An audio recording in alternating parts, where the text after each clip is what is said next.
lagi. Assalamualaikum warahmatullahi wabarakatuh.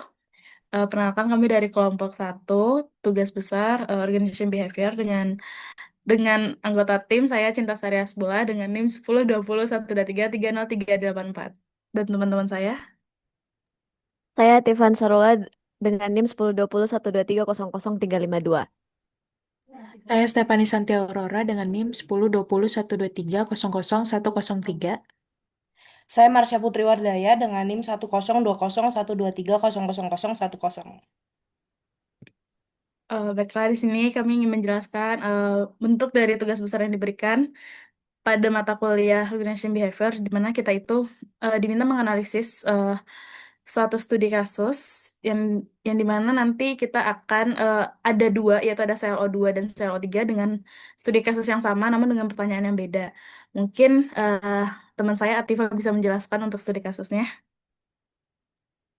Baiklah, jadi studi kasusnya itu di PT TKTK, TKK. Jadi PT TKK ini atau PT Teman Kopi Kita ini adalah perusahaan manufaktur logam yang berdiri pada tahun 2012. Kemudian eh, perusahaan ini itu memiliki beberapa permasalahan, yaitu salah satunya ada pada sumber daya atau bagaimana perusahaan mengalokasikan sumber daya yang dimiliki pada perusahaannya.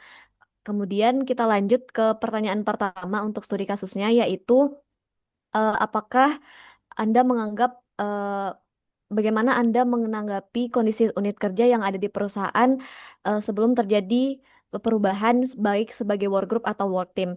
Jadi di sini eh, pada perusahaan eh, PT Teman Kopi Kita ini, mereka itu berfokus pada unit kerja sebagai work group, atau yang dimana work group itu sekumpulan individu yang bekerja bersama dalam satu unit organisasi, namun kinerjanya ditentukan oleh kontribusi individual masing-masing anggota itu menurut Robbins and Judge tahun 2019.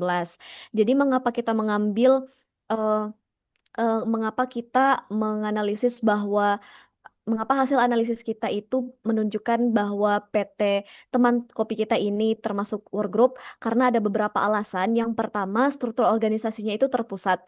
Jadi maksud terpusat di sini di mana secara umum itu direkturnya memiliki peran yang cukup ambil andil dalam segala hal. Jadi tidak adanya pemerataan sumber daya atau pemerataan sumber daya staf atau karyawan yang dimiliki di perusahaan tersebut. Kemudian dari gaya kerja staffnya juga itu yang semula dari unit base menjadi proses base yang dimana hal ini menjadikan gaya kerja staff itu tidak ada keterkaitan antar satu sama lain. Sehingga output yang dihasilkan pun yaitu berupa utilisasi produksi yang rendah yang dimana di sekitar 50-60%. Angka ini menunjukkan bahwa utilitas dari kapasitas produksi dari perusahaan itu cukup rendah yang dimana menjadi permasalahan eh, utamanya itu yaitu pada sumber daya perusahaan yang dimiliki. Seperti itu. Selanjutnya akan dilanjutkan oleh rekan saya. Oke, lalu itu ada pertanyaan kedua di mana kita diminta untuk memilih manakah yang lebih baik untuk diterapkan dalam unit kerja di perusahaan ini. Itu ada work team dan juga ada work group, di mana itu kita juga harus menjelaskan pilihan kita dengan mempertimbangkan kondisi yang pertama, yang A itu ada penjelasan teori yang secara terperinci dan sistematis mengenai latar belakang dari jawaban yang kita pilih. Lalu yang kedua itu ada bukti-bukti dalam kasus yang memperkuat jawaban yang kita pilih. Nah, untuk nomor dua sendiri itu kita memilih work team. Eh, dan untuk jawabannya A, penjelasannya itu mengapa? Karena work team ini eh, lebih baik diterapkan dalam work kerja itu eh, karena menurut Robbins dan Judge yang telah dijelaskan oleh teman saya tadi, work team merupakan kelompok kerja yang memiliki tujuan bersama yang kuat, tanggung jawab kolektif, sinergi positif, seperti hasil kerja tim yang lebih besar dibandingkan dengan individu, memiliki tugas yang saling bergantung dan juga memerlukan pengambilan keputusan bersama. Dan dijelaskan juga bahwa untuk tim yang efektif itu, mereka juga harus memiliki tujuan kerja yang spesifik, komunikasi terbuka dan kolaboratif, pendekatan kerja yang sama, dan keterampilan saling melengkapi antar anggotanya. Oleh karena itulah kita memilih, oleh karena itulah dalam konteks organisasi ini kita memilih untuk menggunakan work team. Lalu selanjutnya bukti mengapa work team lebih baik jika diterapkan adalah eh, karena perubahan yang dilakukan lebih relevan gitu. Contohnya itu kayak salah satu contohnya itu kayak perubahan dari make to order ke make to stock. Karena karena yang pertama itu menuntut perencanaan produksi jangka menengah panjang. Itu bukan sekadar hanya responsif terhadap permintaan. Lalu ada kompleksitas tugas yang semakin tinggi yang dimana kebutuhan memproduksi 10 unit per minggu itu ia naik menjadi 2 kali lipat. Lalu integrasi antar unit semakin diperlukan, yang dimana kerja yang sebelumnya unit base harus diubah menjadi proses base, yang hanya mungkin jika setiap unit bekerja sebagai bagian dari satu tim yang besar. Lanjut ada rencana investasi pada teknologi dan rekrutmen SDM baru. Lalu ada kebutuhan layanan after sales. Mungkin sekian penjelasan dari sel O2, bisa dilanjut ke sel O3. Baik, di sini saya akan menjelaskan mengenai studi kasus yang sama, tapi dengan CLO3. Nah, di sini kita mempunyai dua pertanyaan. Yang pertama itu, menurut kita, tipe leadership apakah yang sebaiknya digunakan oleh supervisor dan manajer dalam menghadapi perubahan dalam organisasi ini? Nah, di sini juga kita harus mempertimbangkan dua kondisi, di mana harus terdapat dua teori kepemimpinan yang terperinci dan sistematis, dan juga terdapat bukti-bukti yang ada pada studi kasus tersebut. Nah, jadi leadership sendiri itu adalah kemampuan untuk mempengaruhi kelompok agar dapat mencapai tujuan atau visi bersama. Nah, sebagai pemimpin, untuk memahami anggotanya, kita perlu melakukan pendekatan dengan berbagai cara dan metode. Nah, di sini kita sudah menemukan berbagai teori yang dapat kita jadikan acuan bagi seorang pemimpin. Nah, yang pertama itu ada trait theories, di mana seorang pemimpin itu harus memiliki sifat yang tangguh dan mempunyai sifat yang tercermin dari sifat-sifat pribadinya.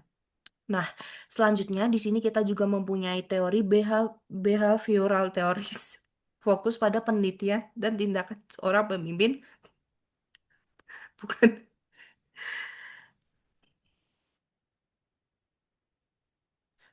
bukan sekedar sifat atau karakteristiknya.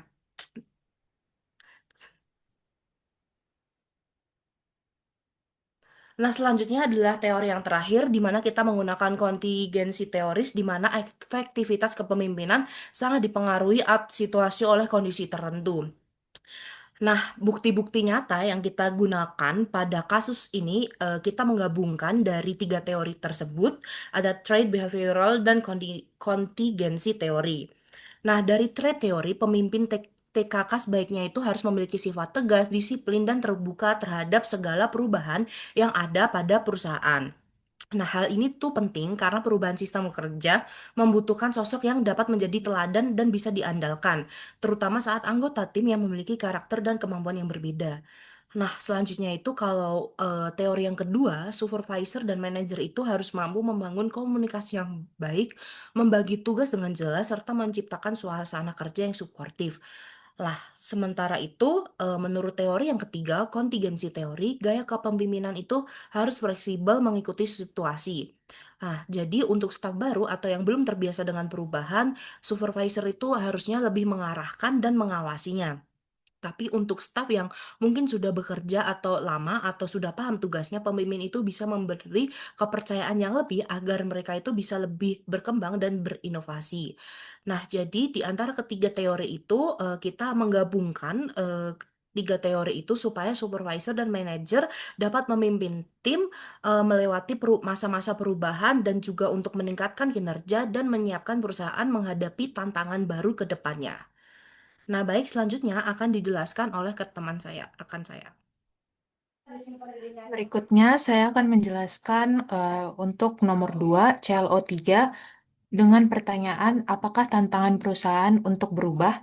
Nah, di sini pada soal diperintah untuk menggunakan teori perubahan dari Kurt Lewin. Dalam menghadapi perubahan strategi dari sistem make to order menjadi make to stock, PT Teman Kopi Kita menghadapi tantangan organisasi yang kompleks. terutama terkait kesiapan SDM, integrasi antar divisi, dan adopsi teknologi baru. Untuk menganalisis perubahan ini, teori Kurt Lewin pada tahun 1951 yang membagi proses perubahan menjadi 3 tahap, yaitu ada unfreezing, movement, dan rephrasing. Untuk unfreezing, merupakan tahap membangun kesadaran akan perlunya perubahan. Untuk buktinya, yaitu PT TKK menyadari bahwa sistem lama ini tidak lagi mampu mengakomodasi permintaan pasar yang terus meningkat, kapasitas produksi yang terbatas, bottleneck pada perakitan, tingginya rework dan limbah, serta ketidaksiapan bahan baku memperjelas bahwa perubahan mendesak diperlukan. Untuk yang kedua, movement adalah tahap transisi menuju sistem baru.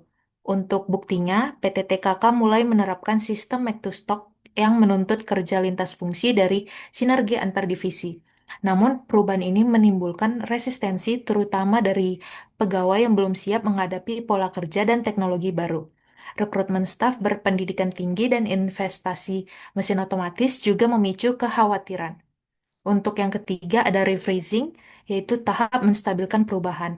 Untuk buktinya dari PT TKK perlu memastikan sistem baru terinternalisasi melalui SOP lintas fungsi, pelatihan, penyesuaian struktur organisasi, dan pembentukan budaya kerja yang mendukung kolaborasi, adaptasi, dan inovasi.